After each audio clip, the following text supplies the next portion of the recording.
Hello everyone, today our topic is multiline variety.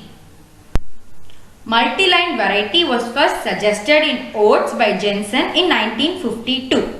As the name suggests, multiline, so it is a mixture of multiple lines.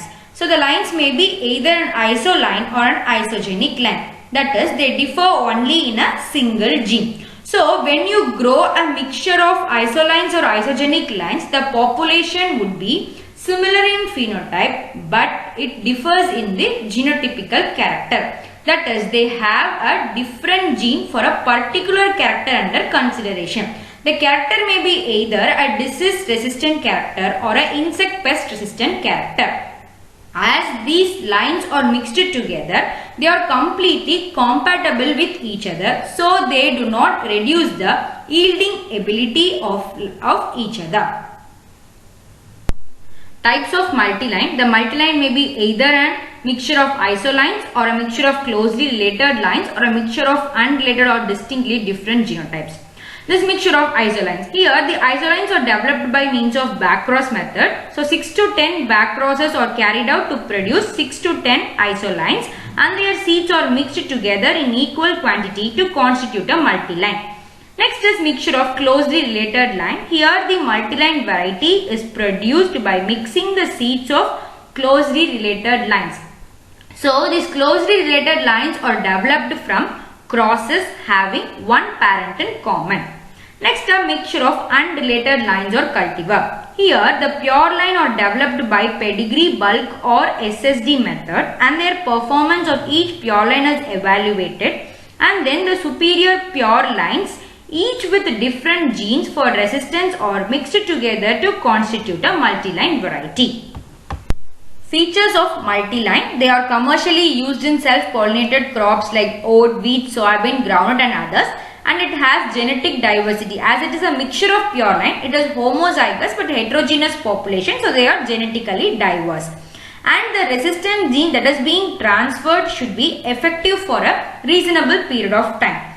And the components should have, that is the lines that is mixed together should be agronomically uniform except for the character under consideration, and they should have an high yield advantage. They should not affect the yield of the two lines when they are mixed together, and the normal resistance to other important diseases of the region should also be maintained. Procedure of multiline variety. Before getting into multiline variety, we must know what is a backcross method. So here a recurrent parent and a donor parent are selected. Recurrent parent is a high yielding well adapted variety, and the donor parent is the parent which have a particular disease resistant gene under consideration. So when these two are crossed with each other, it produces F1, and the F1 is backcrossed with the recurrent parent. So after 4 to 6 backcrosses, you will get a population which is identical to the recurrent parent in addition to the particular gene, disease resistant gene under consideration from the donor parent. The same procedure is followed in case of producing a multiline variety, with a small change here that the donor parent we select nearly 6 to 10 donor parent, and each donor parent is individually backcrossed with the recurrent parent in different backcross programs. That is, 6 to 10 different backcross programs are carried out separately, and then an isolines are produced. 6 to 10 isolines are produced, and the seeds from each and every isolines are mixed together in equal quantity to constitute a multiline variety. When you grow this multiline variety together, you could see that all the plants in a multiline variety would have a similar phenotype with a different genotypical character, and they are resistant to multiple disease races as the genes comes from different donor parents for different gene resistance. Advantages of multi-line variety. They are identical to the recurrent parent in all agronomical character except for the disease resistant character.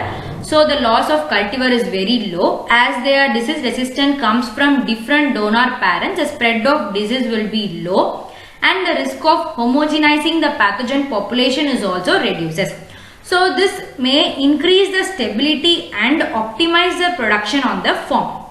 Some multi-lines may out-yield the recurrent parent even in the absence of disease, and the additional advantage is that the horizontal resistance is increases than the vertical resistance, so it makes the resistant genes more durable.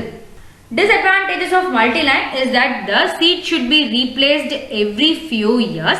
So the production and maintenance would take a longer time, which is most costliest method since many number of backcross is to be carried out individually. So it is less attractive and less uniform.